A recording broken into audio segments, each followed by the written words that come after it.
Pierre Blas Costa, représentant du Centre des Nations Unies pour les droits de l'homme. J'ai l'honneur de prendre parole au nom du Centre de droits de l'homme et de la démocratie en Afrique centrale pour la célébration de la Journée internationale de la démocratie.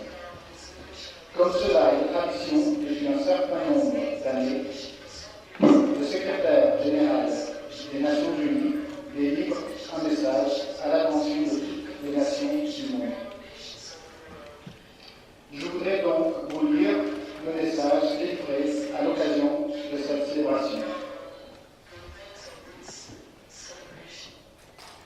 Aujourd'hui, nous nous remémorons une année riche en événements marquants dans l'histoire de la démocratie. Une histoire qui continue d'écrire ceux qui font soif de dignité et de respect des droits de l'homme. Ceux qui aspirent à en finir avec la corruption, à avoir leur mot à dire dans leur avenir et dans les domaines de l'emploi, de la justice et à participer à la vie politique. Leur histoire ne fait que commencer. La démocratie ne se fait pas du jour au lendemain. Elle ne se bâtit pas en un an, ni même à l'issue d'un ou deux scrutins. Elle demande persistance et patience. Mais une fois le mécanisme enclenché, il ne saurait y avoir de retour en arrière. Il faut que le changement soit bien réel. Les peuples ne recherchent pas un autoritarisme à l'usage humain. Ils veulent un cercle vertueux de droit et de perspectives dans le respect de l'état du droit. Une société civile active et un secteur privé dynamique. Le tout appuyé par des institutions efficaces et responsables. Le dialogue sans exclusive est essentiel. La diversité est un atout. Nous devons nous efforcer de promouvoir le pluralisme et de protéger les droits des minorités et des groupes vulnérables. Et les femmes doivent être au cœur même de l'action qui vise à bâtir un avenir démocratique. Elles jouent un rôle de premier plan dans les mouvements pour le changement.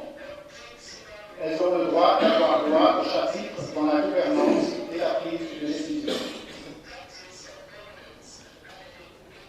Les jeunes aussi doivent être entendus. C'est un impératif dicté par les fortes pressions démographiques dans le monde entier.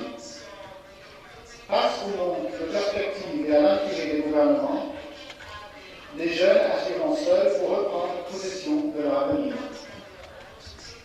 Le fondement de ce préalable, indispensable à la réussite à long terme, c'est l'éducation pour la démocratie.